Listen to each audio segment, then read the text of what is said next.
welcome. Myself Rahul Bhadoria. I welcome all of you in my channel, the Rahul Bhadoria Classes, Class 11th Physics. Guys, I hope आप सब video देख रहे होंगे और अपने दोस्तों को भी encourage कर रहे होंगे इस वीडियो को देखने के लिए. Physics is one of the easiest subject as well as it is a very toughest subject. अगर आपको समझ में आ रही है तो इससे आसान कुछ नहीं है और समझने की कोशिश नहीं कर रहे हो तो आपसे बड़ा मूर्ख कोई नहीं. लेकिन आप बहुत समझदार हैं. वीडियो में मेरे साथ बने रहिएगा, वीडियो पूरा देखिएगा, एंड तक देखिएगा. इसलिए मैं बहुत ज़्यादा बड़ी वीडियो नहीं बनाता ताकि आपका सब्जेक्ट में इंटरेस्ट बना रहे. If you have any problem you can consult me any time. Okay guys, साथ में आपको मेरा नंबर आपको मिलता रहता है तो आप उसमें कभी भी कंसल्ट कर सकते हैं. कोई भी टॉपिक आपको डाउटफुल लग रहा है आप मेरे साथ कंसल्ट करिए, आपको आपके आंसर्स मिलेंगे. ओके गाइज, सो हम स्टार्ट करते हैं. लास्ट वीडियो में हमने क्या बात की थी? लास्ट वीडियो में हमने बात की थी, हमने लॉज ऑफ मोशन की बात की थी, उसके फर्स्ट लॉ की बात की थी, उसकी एप्लीकेशंस की बात की थी, सेकंड लॉ की बात की थी, इम्पल्स की बात की थी. आज हम बात करेंगे उसकी कुछ एप्लीकेशंस. तो आज हम बात करेंगे एप्लीकेशंस ऑफ सेकंड लॉ, यानी कि सेकंड लॉ हमें कहाँ कहाँ देखने को मिलता है. तो एक बहुत ही इम्पॉर्टेंट इसका जो कॉन्सेप्ट होता है, जैसे कि मान के चलिए आपका एक क्रिकेटर होता है, एक क्रिकेटर है, ठीक है ना. तो एक क्रिकेटर है basically lowers his hand while catching a ball.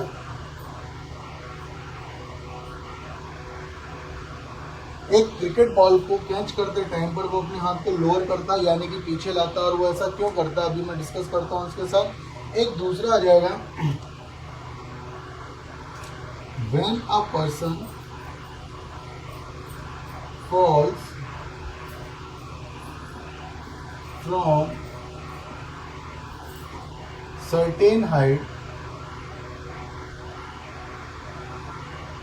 जब भी कोई व्यक्ति किसी सर्टेन हाइट से गिरता है, ठीक है ना, basically when a person falls from a certain height, it is better quilts should be there than to on cemented floor. ठीक है ना. सीमेंटेड फ्लोर के अलावा नंबर 3, जितने भी चाइना आर्टिकल्स होते हैं, चाइना क्ले के जो आर्टिकल्स होते हैं, बेसिकली चाइना क्ले आर्टिकल्स या फिर glassware articles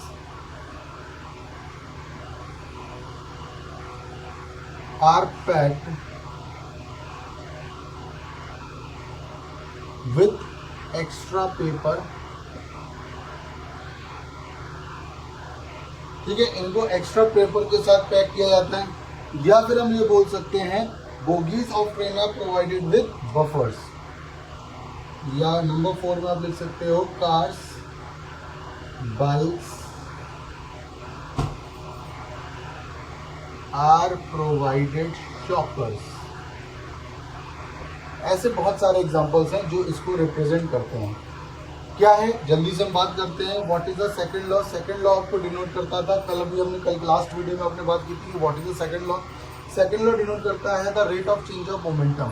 the rate of change of momentum is directly proportional to applied force. मतलब आप अगर किसी बॉडी में जो फोर्स अप्लाइड कर रहे हो तो वो बॉडी में rate of change of momentum को रिप्रेजेंट कर रहा है, प्रोपोर्शनल जा रहा है बेसिकली उसका. ठीक है ना.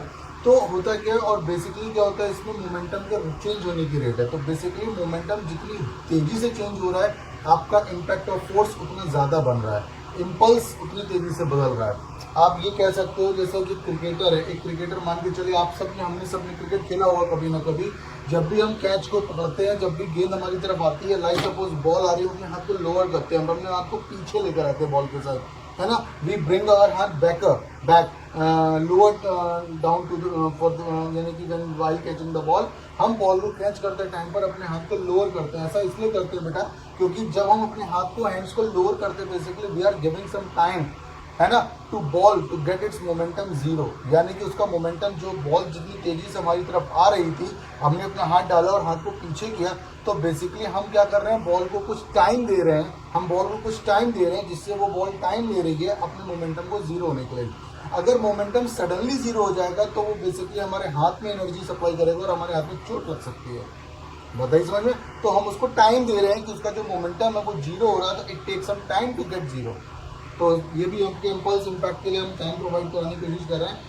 When a person fall from a certain height, अगर कोई व्यक्ति ऊपर से गिर रहा है तो अच्छा होगा कि वो किसी क्विल्ट पर गिरे, यानी कि better quilt should be better than to on cemented floor, कि वो सीमेंटेड फ्लोर पर गिरने की बजाय अच्छा होगा कि वो क्विल्ट यानी कि रजाई या गद्दों पर गिरे। आपने हाई जंप देखी होंगी जिसमें क्या होता है कि कुछ लोग होते दौड़ के जाते हैं और पोल्स के ऊपर कुछ एक पोल रखा रहता है, फ्लैटेड पोल्स होता है, और उसके ऊपर जंप मार के नीचे गिरते हैं। तो बेसिकली जब वो नीचे गिरते तो नीचे क्या होती है, क्विल्ट्स होती हैं। अगर सपोज करिए, इमेजिन करिए कि वहाँ पे क्विल्ट्स ना हो, क्या हो वहाँ पर जमीन है, वो भी सीमेंटेड फ्लोर है, तो क्या होगा, जब वो व्यक्ति नीचे गिरेगा तो बेसिकली क्विल्ट क्या करती है, उस व्यक्ति को जब नीचे गिरता है तो उसका मोमेंटम धीरे धीरे, it take time to get the momentum zero, नीचे दबती चली जाती है। स्पॉन्ज होते हैं बेसिकली, और वो टाइम देते हैं उस बॉडी को उसमें मोमेंटम को जीरो लाने के लिए। इट गिव सम टाइम, ठीक है ना, उस बॉडी को टाइम मिलता है और मोमेंटम सडनली जीरो नहीं होता, उसको कुछ टाइम मिलता है। बेसिकली इंपल्स रेट प्रॉपर तरीके से चेंज होती है, इतनी सडनली चेंज नहीं होती, एनर्जी का ट्रांसफर इतनी सडनली नहीं होता, तो बेसिकली उसकी बॉडी से एनर्जी की सप्लाई बहुत जल्दी नहीं होती और उसको चोट नहीं लगती। अगर यही केस होगा वहाँ पे सीमेंटेड फ्लोर हो, एकदम से बॉडी नीचे गिरी धड़ाम, यानी कि बॉडी ने एनर्जी को ट्रांसफर कर दिया in all of a sudden, in instant time body ने एनर्जी को ट्रांसफर कर दी। और जब बॉडी इंस्टेंट एनर्जी ट्रांसफर करती है आइदर ए टेक और गिव, तो बेसिकली इसमें हमको इम्पैक्ट होता है और वही इम्पैक्ट हमारी बैकबोन में लगेगा, उसमें चोट लग सकती है, ठीक है ना। तो इसलिए बेटर होगा कि हम क्विल्ट्स पे गिरें, ज़्यादा बेटर होगा।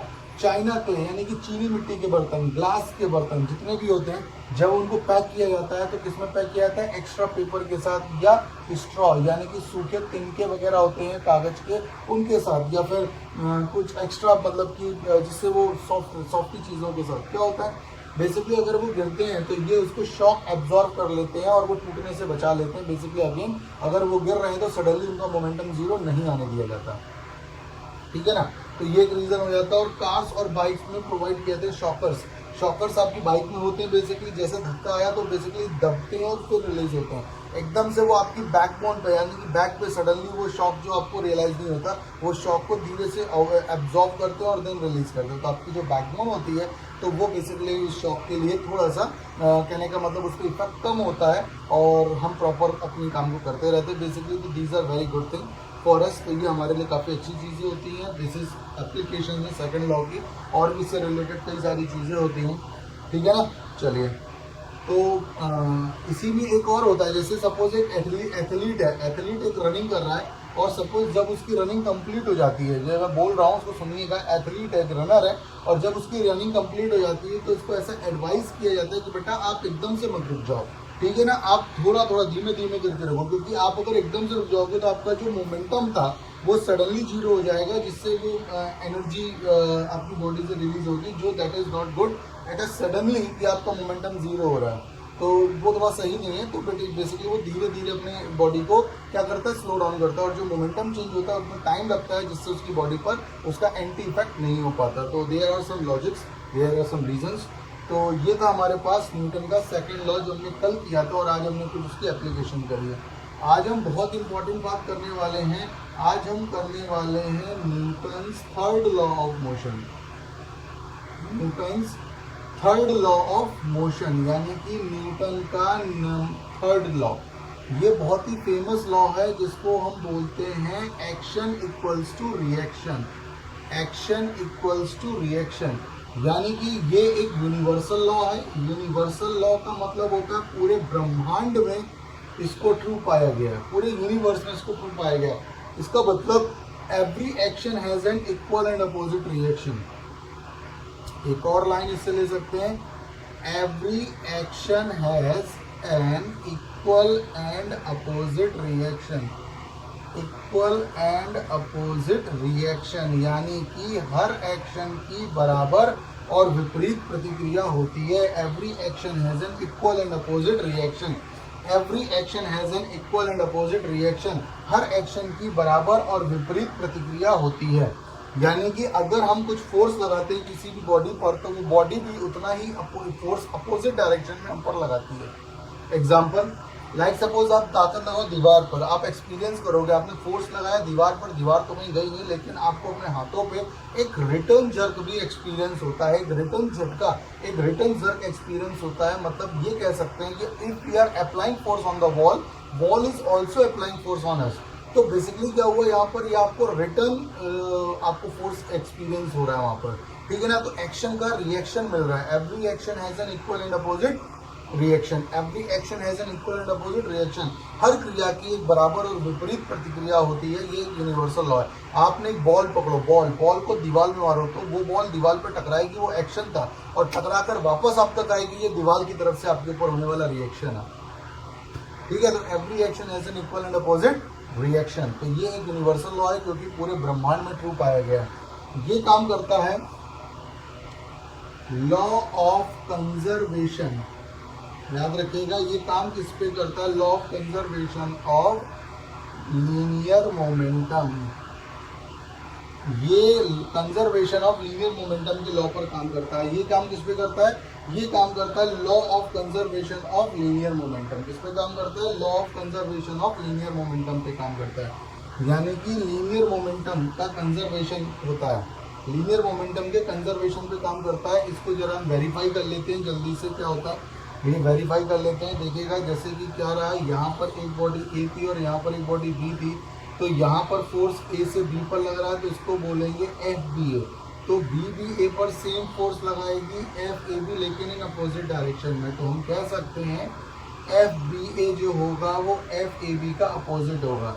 यानी कि ए ने बी पर फोर्स लगाया उसको बोलेंगे एफ बी ए, तो बी भी ए पर इक्वल और अपोजिट फोर्स लगाएगी उसको बोलेंगे एफ ए बी, जिसकी डायरेक्शन क्या होगी, अपोजिट होगी। तो F B A equals to minus F A B. जैसा कि आपने बोला ये काम करता है कंजर्वेशन ऑफ लीनियर मोमेंटम पर। याद रखिएगा लीनियर मोमेंटम का मतलब इसने इस पर फोर्स लगाया तो ये हो जाएगा डेल्टा पी वन, चेंज जो मोमेंटम हुआ है ए से बी पर फोर्स लगाने पर, प्लस जो बी ने ए पर लगाया है वो मोमेंटम चेंज करेगा delta P two equals to zero, क्योंकि कंजर्वेशन है वो।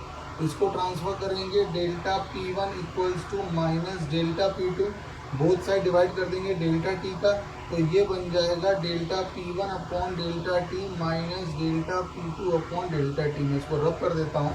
अगर हम बोथ साइड डेल्टा टी से डिवाइड कर रहे हैं तो हमें कोई फर्क नहीं पड़ेगा क्योंकि दोनों साइड हम सेम चीज़ कर रहे हैं। The rate of change of momentum P में, तो ये बेसिकली पी वन का मतलब होता है जो बी में फोर्स डल रहा है ए की तरफ से, इसने इस पर डाला और ये आ जाएगा the rate of change of momentum क्या होगा, फोर्स, तो ये हो जाएगा ए में बी की तरफ से। तो F B A equals to minus F A B. This is third law, this is third law of motion. यही होता है थर्ड लॉ ऑफ मोशन। याद रखिएगा इस पे काम करता है, ये जानना बहुत ज़रूरी है। बस इतना ही छोटा सा वेरिफिकेशन है इसका। सबसे जानना ये ज़रूरी है कि ये किस कॉन्सेप्ट पे काम करता है। तो आपको पता चला ये किस कॉन्सेप्ट पे काम करता है, ये काम करता है कंजर्वेशन ऑफ लीनियर मोमेंटम पे। यानी कि total change in linear momentum जो होता है वो कांस्टेंट रहता है, सिमिलर रहता है। चेंज होता है वो ओवरऑल चेंज, उसमें नथिंग, जो चेंज होगा उसके अकॉर्डिंग दूसरे में भी बदलाव आएगा।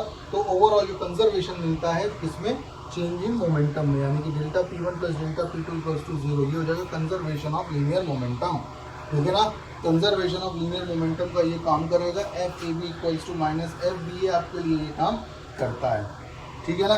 उसके एक तो इलिस्ट्रेशन है, मैं आपको एक इलिस्ट्रेशन बोल देता हूँ। जैसे कि कुछ इलिस्ट्रेशन है, इसको देखो ये काम कैसे करता है वो मैं आपके सामने बताता हूँ। जैसे कि मान के चलिए एक बुक है, ये एक टेबल है, ठीक है ना।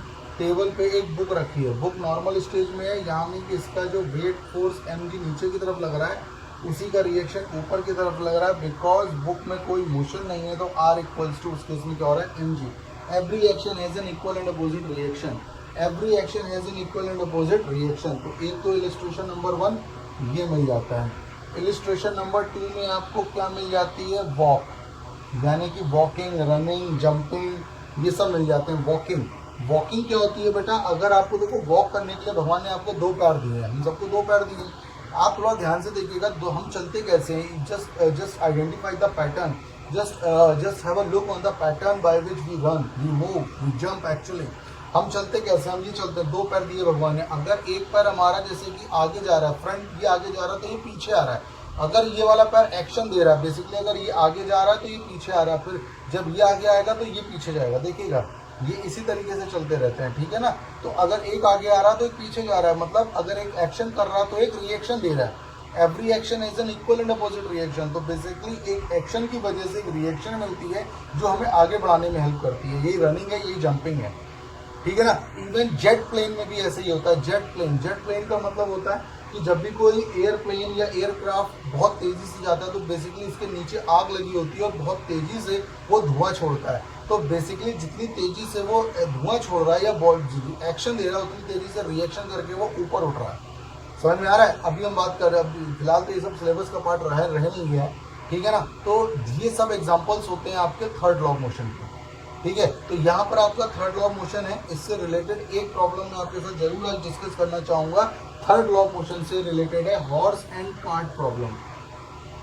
इस प्रॉब्लम को जरूर डिस्कस करूँगा। I know the video is going large but still okay, थोड़ा ये इसको देखना बहुत ज़्यादा ज़रूरी बनता है, तो मैं इस प्रॉब्लम को ज़रूर देखूँगा यहीं का यहीं। हॉर्स एंड कार्ट प्रॉब्लम यानी कि घोड़ा और उसकी गाड़ी की समस्या। तो आज की जो हमारी प्रॉब्लम है वो कहलाएगी horse and cart problem. Horse and cart problem देखिएगा, बड़े ध्यान से समझिएगा। हॉर्स एंड कार्ट प्रॉब्लम क्या होती है, जैसे ये मान के चलिए गाड़ी है, ठीक है ना, कार्ट है, कार्ट का वेट कितना है, मान के चलिए इसका वेट mg डाउनवर्ड है, उस पर मिलने वाली रिएक्शन अपवर्ड है, ठीक है। उसकी जो रिएक्शन है वो अपवर्ड है, इसको आप R1 मान सकते हो। यहाँ पर एक धागे के थ्रू यहाँ पर आपने क्या बांध रखा है, हॉर्स। हॉर्स का वेट इसको स्मॉल mg ले लो तो इसकी जो रिएक्शन आएगी वो R ऊपर आएगी, ठीक है। हुआ क्या, अगर घोड़ा हमारा चलने की कोशिश करेगा तो हॉरिजॉन के साथ हाइंड लेग से फोर्स लगाएगा F ग्राउंड के साथ, ठीक है, थीटा पर, और उसको रिएक्शन क्या मिलेगी R, और ये हॉरिजॉन्टल जा रहा है।